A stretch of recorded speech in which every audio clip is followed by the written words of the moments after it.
Hello and welcome to Theme Park Information, and in today's feature we'll be discussing what is better, wooden roller coasters or steel roller coasters. Now unfortunately steel roller coasters kind of have a bit of an edge for this one. 9 of my top 10 roller coasters are steel. One of them was wooden, that was Colossus at Heidi Park. And I kind of feel that maybe it's not a great video to do for fairness, but it's an interesting topic and interesting discussion, and I'm sure once I've gone to like Kings Island and stuff like that, where they have the most amount of wooden roller coasters for any park in the world in terms of like track length, I'm sure that I'll have a slightly different opinion. Now I've always enjoyed wooden roller coasters, I think they're good fun, but for me you can do far more with steel roller coasters.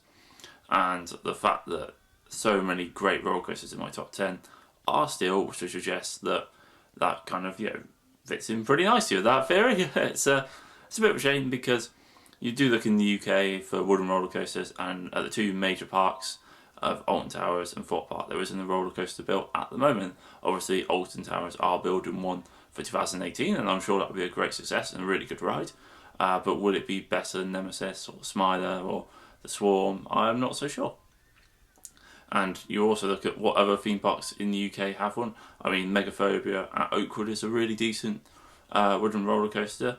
Drayton Manor doesn't have one. Then you go to some of the smaller parks. You're looking at Flamingoland, that doesn't have one. In fairness, obviously, Blackpool Pleasure Beach has a load of wooden roller coasters. Not sure how many of them would be considered world class, as they're all somewhat old. They're a bit more classics and nostalgic rides as opposed to world beaters. And then you have a look at what other wooden roller coasters there are in kind of Europe, and we've got a couple of prefabricated wooden roller coasters in Balder and Colossus, both of which are really top rides. But then you have stuff like Stampeder and Tomahawk massively letting the side down in Spain, and it just feels a little bit like if I was in the US with some of the quality roller coasters they have, like El Toro and the Voyage, it would be a far harder topic of debate. But then you look at some of the steel roller coasters we have here, and it's a non-contest really on the European market for which is better.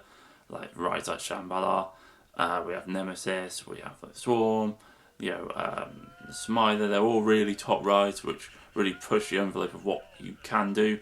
And in my personal opinion, at the minute, and I'd like to point out that I really do enjoy wooden roller coasters, but I believe steel is possibly the better way to build them.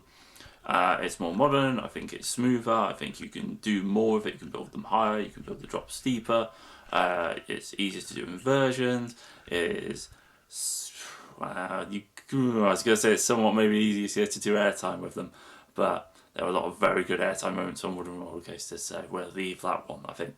But yeah, no, overall, I personally feel steel would be the winner in any sort of contest, but I'll happily take any comments or suggestions from you guys for what ones you think are better. Obviously, it does massively depend on what wooden roller coasters you have been on. But hopefully you've enjoyed this short video, and hopefully I'll catch you guys on the next episode. And hopefully you've enjoyed Theme Park Information. Catch you later.